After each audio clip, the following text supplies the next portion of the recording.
I've photographed civil wars, natural disasters, and human suffering across 43 countries.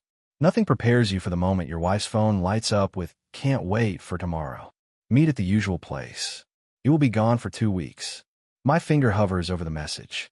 I'm supposed to be on a plane to Jordan tomorrow. My last major assignment before semi-retirement.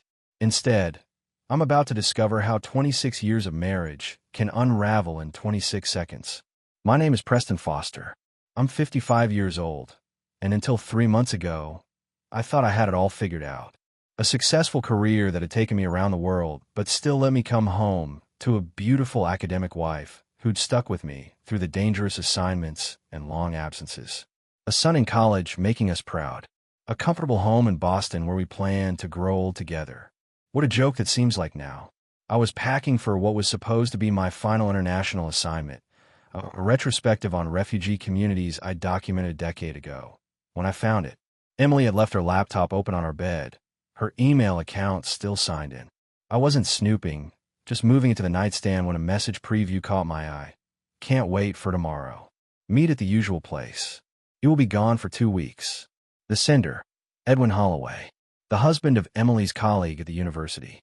A man who'd sat at our dinner table, laughed at my jokes, discussed politics while I poured him expensive scotch. My fingers hovered over the keyboard. I told myself there must be an explanation. Maybe it was work-related. Emily and Hazel collaborated on campus events sometimes. But deep down, I already knew. I clicked the message. "Emily, can't wait for tomorrow. Meet at the usual place. You will be gone for 2 weeks. 2 whole weeks without worrying about him coming home early. I've booked our room in the harbor view. Pack that red thing I like. I want to spend hours taking it off you." The blood in my veins turned to ice. I scrolled up, my hands trembling as I read through weeks, no months, of messages. Hotel meetups, explicit fantasies, inside jokes about me, the oblivious husband always leaving for assignments. I heard Emily's key in the front door. Quick footsteps on the stairs. I closed the laptop, set it exactly where I'd found it, and continued packing as if my world hadn't just imploded. "Hey, you almost ready?" Emily asked, breezing into the room.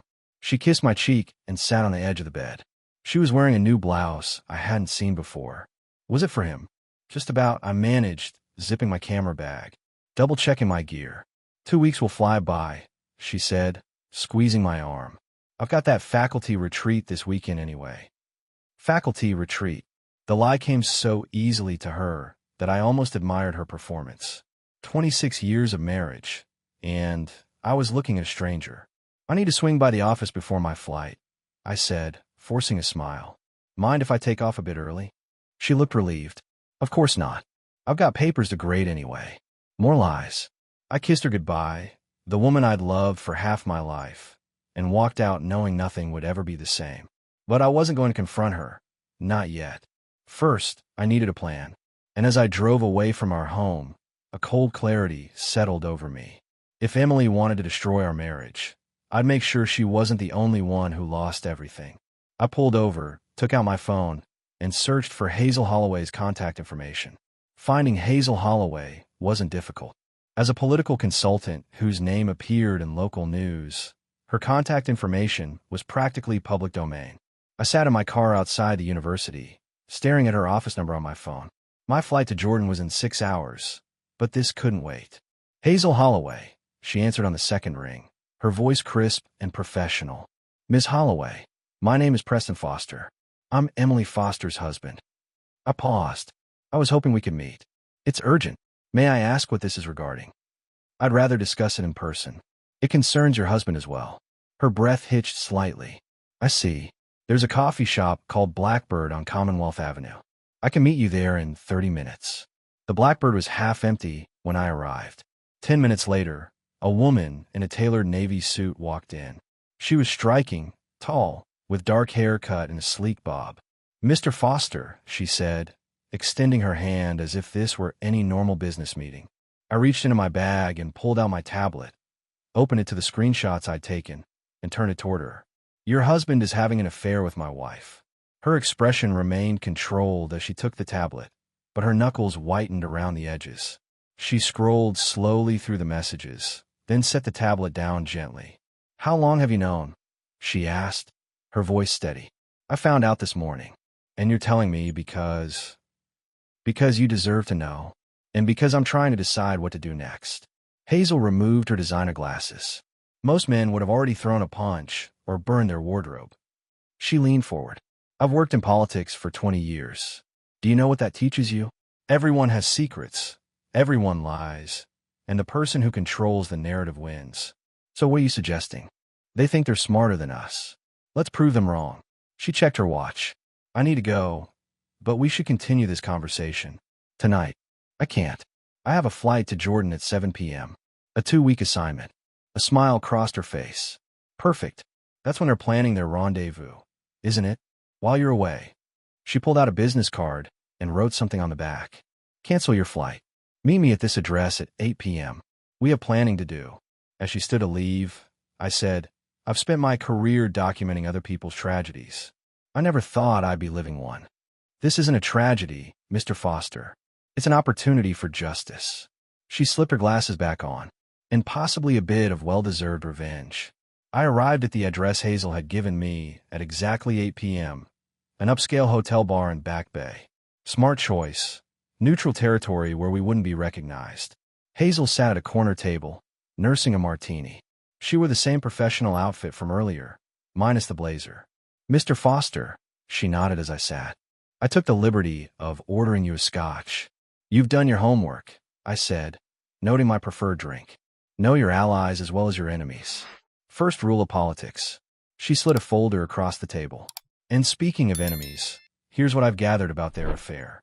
Inside were hotel receipts, restaurant bills, parking tickets, all documenting times Emily and Edwin had met over the past 6 months. How'd you get these?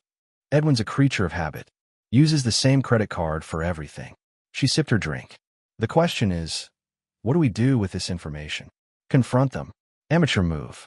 They'll just deny it, make promises, and get sneakier. Then what? We catch them in the act. Publicly. Her eyes glinted. Your wife thinks you're overseas. My husband thinks I'm attending a conference. They're planning their rendezvous at the Harborview Hotel tomorrow night. And we just show up? Not quite. The annual alumni gala is happening in the same hotel ballroom. Every university donor and faculty member will be there. I saw where she was headed. You want to expose them at the gala. Maximum impact. Emily's reputation at the university, Edwin's political aspirations, gone in one night. That seems cruel. Wasn't it cruel when they decided to betray us? Something flashed in her eyes, not just anger but pain. They humiliated us, Preston. They deserve the same. My phone buzzed. A text from Emily. Miss you already. Have a safe flight. I showed Hazel, who laughed bitterly. My husband sent almost the exact same message. I'm in, I said. What's the plan? I've secured us tickets to the gala. You'll need a tuxedo. And bring your camera gear. My camera. You're a photojournalist, aren't you? Let's document their downfall. As Hazel outlined her plan, I realized I'd underestimated her. This wasn't just revenge, it was a surgical strike. One more thing, she said, sliding a hotel key card across the table. I've booked you a room here. Why? Because your wife is expecting you to call from Jordan tonight. She was right. Again. I'll need to call my son, I said. Connor will worry if I don't check in. Hazel nodded. Of course. Family first. The phrase hit me like a punch to the gut. Family first. The motto Emily and I had lived by. Or so I thought. As she stood to leave, I found myself asking, how are you so calm about all this? Hazel paused. Mr. Foster, in my line of work, I've learned to never let opponents see your pain. Save it for when you're alone. Her composed facade cracked slightly. Trust me, I'm screaming on the inside. After she left, I called Connor. Hey Dad, how's Jordan? His voice was bright, focused on his own world. Still at the airport, buddy. Delay on the runway. The lie came easier than expected. Just want to check in. How's the photography project going? Finished it last night. Professor says I've got your eye. I smiled despite everything. Good. Listen, reception might be spotty for a few days. Dad, I'm 20. I think I can handle it. He paused. Hey, tell Mom I'll be home next weekend. My roommate's family is coming for Parents' Day. My heart sank. Connor would be home next weekend, expecting to find his mother there. Instead, he'd find a battlefield of a marriage in ruins. I spent the next morning in a daze, pacing my hotel room like a caged animal. Every few minutes, my phone would buzz with a text from Emily, each message another knife twist. Hope you landed safely. Did you meet with the refugee family yet? Don't forget to take your malaria pills. The concern, the domestic reminders, all part of the performance she'd been putting on for months. I wanted to hurl my phone against the wall, but settled for turning it face down on the nightstand. At noon, Hazel called. I need you at Huntington Taylor's in an hour, she said without preamble. We need to get you fitted for tonight. I already have a tuxedo, I replied. No offense, but journalists aren't known for their sartorial choices. This is a high-profile university gala. You need to look the part. I could have argued, but what was the point? Nothing in my life was following its usual script anymore.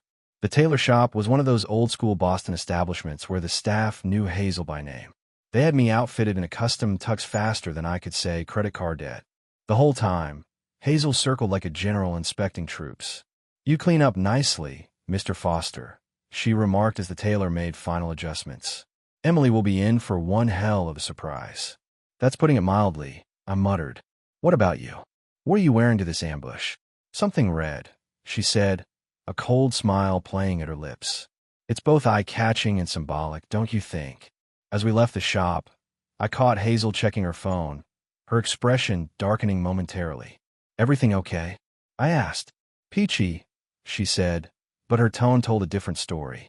Just a text from Edwin asking what time I'm leaving for the conference. She tucked her phone away. They have no idea what's coming. Back at the hotel, I set up my camera equipment. If we were going to document this disaster, I'd do it properly.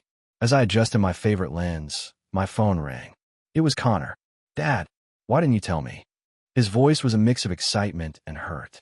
My heart froze. Tell you what, they are being considered for the Parkinson Prize. Mom just told me. She said it's why you're in Jordan. The committee is reviewing your refugee work. I almost dropped the phone. The Parkinson Prize was the photojournalism equivalent of the Pulitzer. I'd been nominated years ago, but never won. And I certainly hadn't been nominated this year. That's news to me, I managed. Mom said it was supposed to be a secret, but she was so proud she had to tell me. She said you didn't want to jinx it. My hands tightened around the phone. Another lie. But why? Why make up something so specific, so verifiable? Listen, Connor, I've got to go. Interview starting soon. After hanging up, I called Hazel immediately. Emily told Connor I'm being considered for the Parkinson Prize. I said without greeting.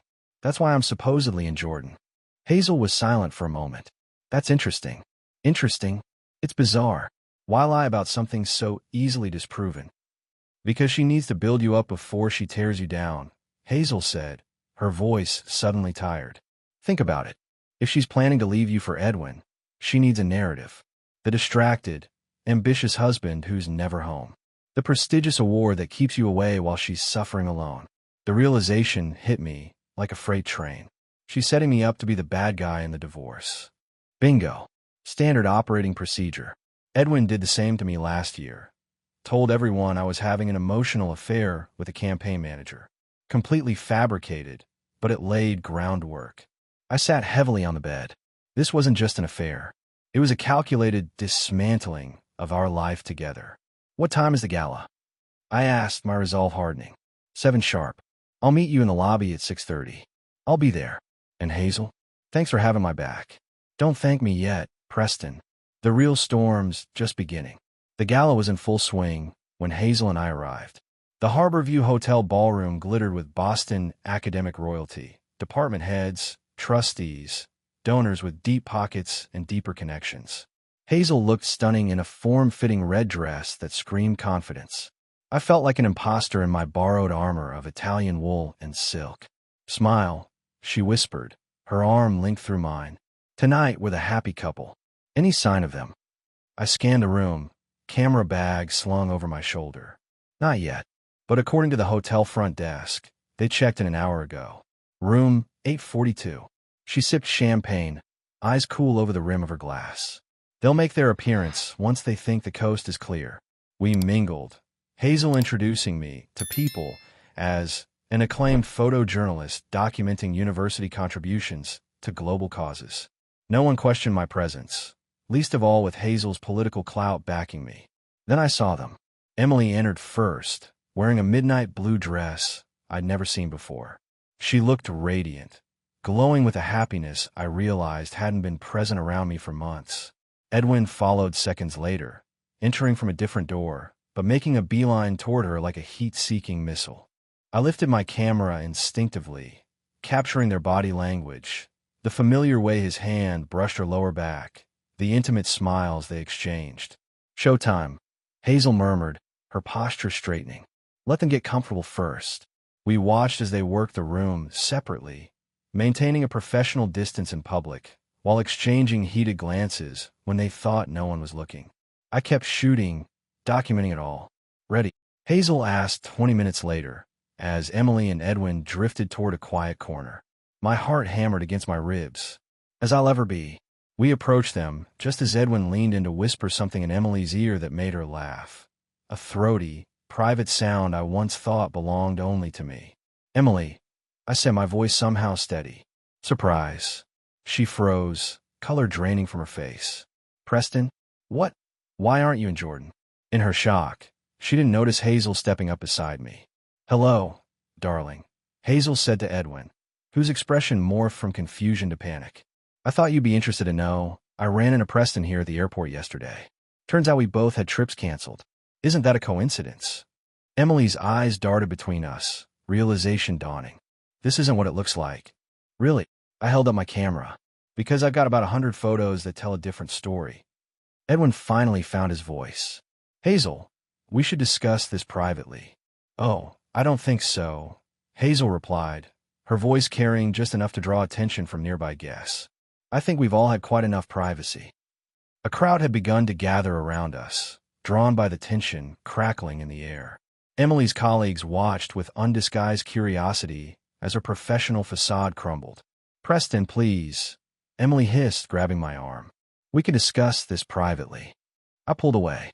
"Like you've been discussing things privately with Edwin for the past 6 months." Edwin stepped forward, his political training kicking in. "Everyone, let's calm down. This is clearly a misunderstanding." "Is this a misunderstanding too?" I pulled out my phone, showing them the screenshots of their messages, or the hotel receipts, or the dinner reservations. The whispers around us grew louder. Emily's department chair was watching, mouth agape.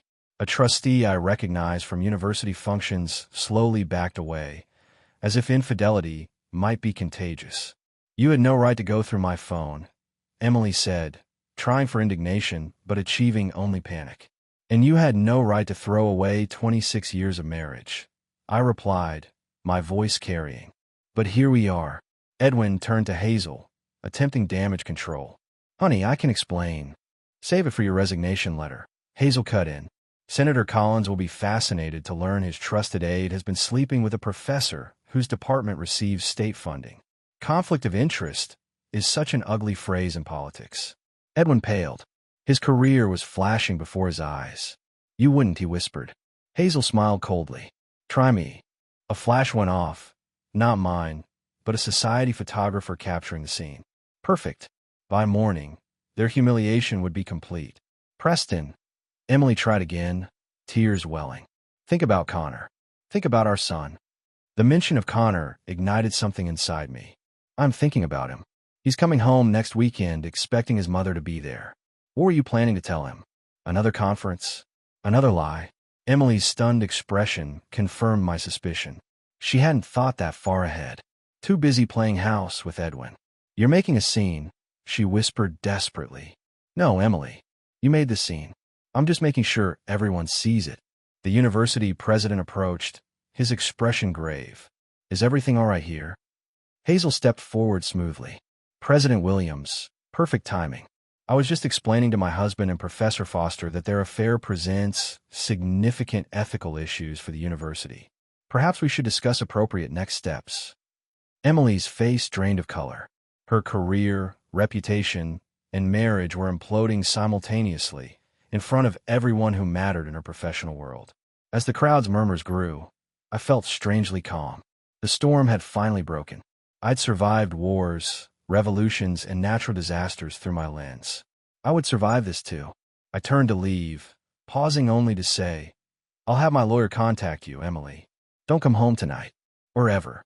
The world didn't end that night, but mine did. Or at least the world I'd known for 26 years. I left the gala alone, declining Hazel's offer of a nightcap. I needed space to process the hurricane we just unleashed. The hotel bar was tempting, but I headed back to my room instead, adrenaline finally giving way to bone-deep exhaustion. My phone buzzed nonstop. Colleagues, friends, even my editor. Word travels fast when scandal hits academia. I ignored them all, silencing everything except calls from Connor. The last thing I needed was my son hearing about this mess from someone else. Around midnight, a knock on my door. I opened it, half expecting Emily, ready for her inevitable plea for forgiveness. Instead, Hazel stood there, still in her red dress but with her hair now loose around her shoulders. She looked different, less the polished political operative, more the wounded woman beneath. "Mind if I come in?" she asked, her voice rough. I stepped aside. She entered, kicked off her heels, and sank into the armchair by the window. "Edwin's career is toast," she said without preamble. "Senator Collins called him personally. He's been asked to resign, effective immediately." And Emily? President Williams suggested she take a leave of absence while the Ethics Committee reviews her position. She looked up at me. "Your wife won't be teaching next semester." I poured 2 glasses of scotch from the minibar. "Not my wife much longer." "No, I suppose not." She accepted the drink. "Any regrets?" I considered the question. "Not about tonight. Just about being blind for so long." "Don't beat yourself up. We see what we want to see in the people we love." She took a long sip. "At least until we can't look away anymore." We sat in companionable silence, 2 strangers connected by betrayal, watching Boston's lights twinkle below. "What happens now?" I finally asked. "Now, we rebuild." Hazel swirled her drink. "I've spent 15 years managing Edwin's career, putting my own ambitions on hold. Maybe it's time I ran for office myself. You'd be good at it." "And you?" "Back to Jordan." I shook my head. "The assignment's been reassigned. Besides, I need to be here for Connor." My phone rang. Connor's ringtone. I glanced apologetically at Hazel. "Take it," she said, standing. "Family comes first." As she moved to leave, I caught her hand. "Thank you for having my back." Her fingers tightened briefly around mine. "We're quite the team, Preston Foster." After she left, I answered Connor's call. It was time to tell my son the truth about his mother, about our fractured family. It would be the hardest assignment of my life. But for the first time since discovering Emily's betrayal, I felt something unexpected stirring in my chest. Hope. Telling Connor was every bit as difficult as I'd imagined. We met at a diner near his campus, neutral territory where he'd feel safe. His face when I finished explaining, the shock, the hurt, the anger, would haunt me for years.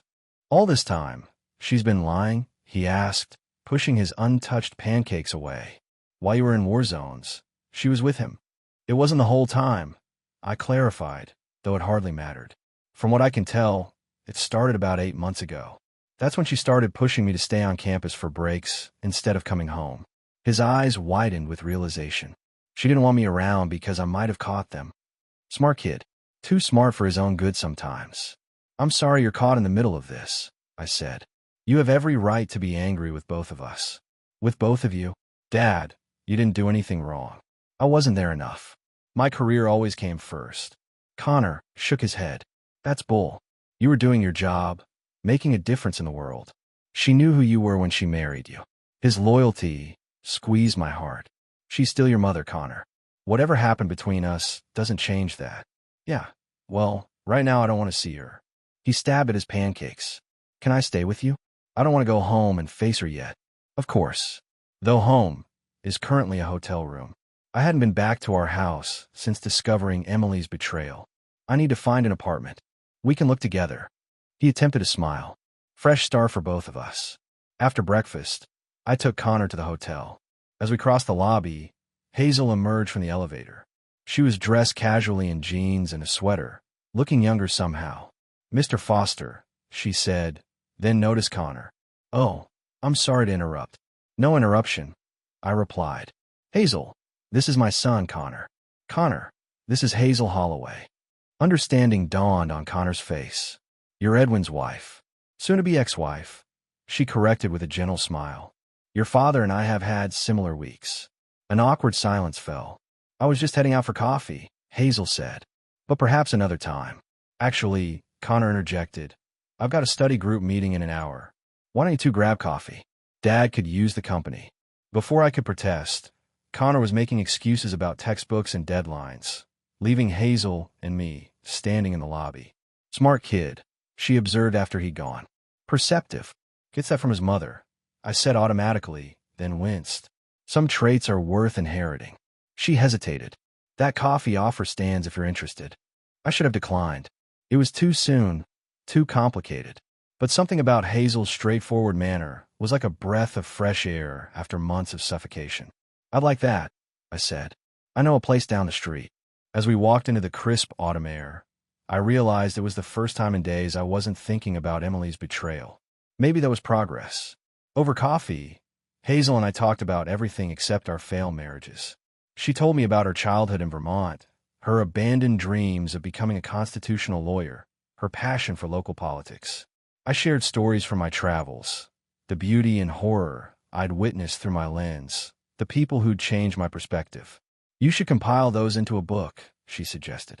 The world needs to see what you've seen. Maybe someday, I replied. Right now I need to focus on Connor and finding a place to live. About that, she hesitated. I'm keeping my house in the divorce. Edwin's moving to his parents' place in New Hampshire. It's too big for just me, and I've been thinking of finding a tenant for the guest house.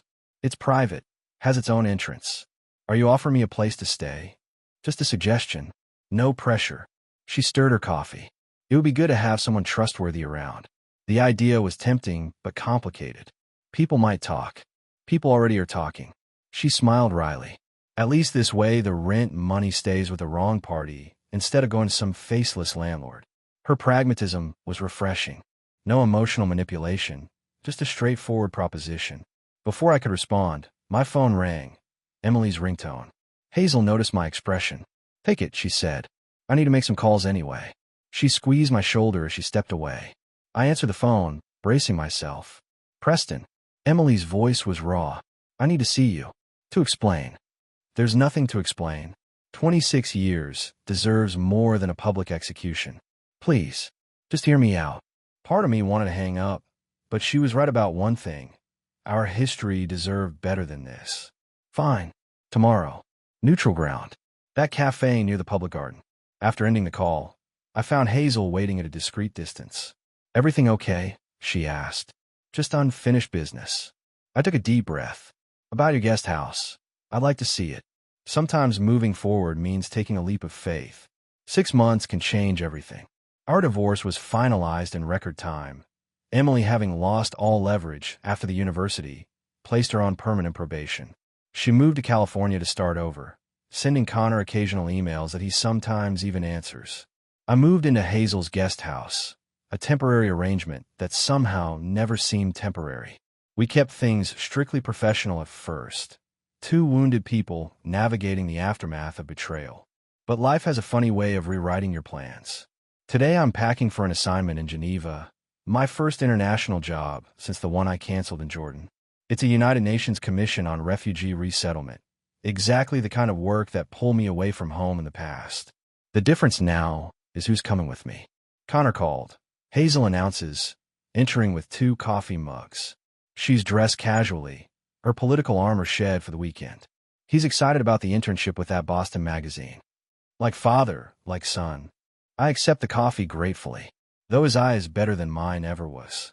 He's got good genes. She sits beside me, close enough that I can smell her perfume. You sure about this Geneva trip? I can still back out if you need space. After everything we've been through, space is the last thing I need. She smiles, the genuine one few people ever see. Who would have thought 6 months ago we'd end up here? Certainly not me. When I met Hazel Holloway in that coffee shop, revenge was the only thing on my mind. I never expected to find a partner, someone who understands both my darkness and my light. I just got off the phone with my editor. I tell her, the refugee retrospective is back on. They want a book. Her eyes widen. Preston, that's wonderful. There's more.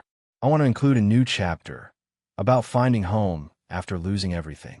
She understands immediately. Our story, if you're okay with that. Instead of answering, She kisses me. A promise, a beginning. Some assignments change your career. Others change your life. Sometimes, if you're very lucky, they do both.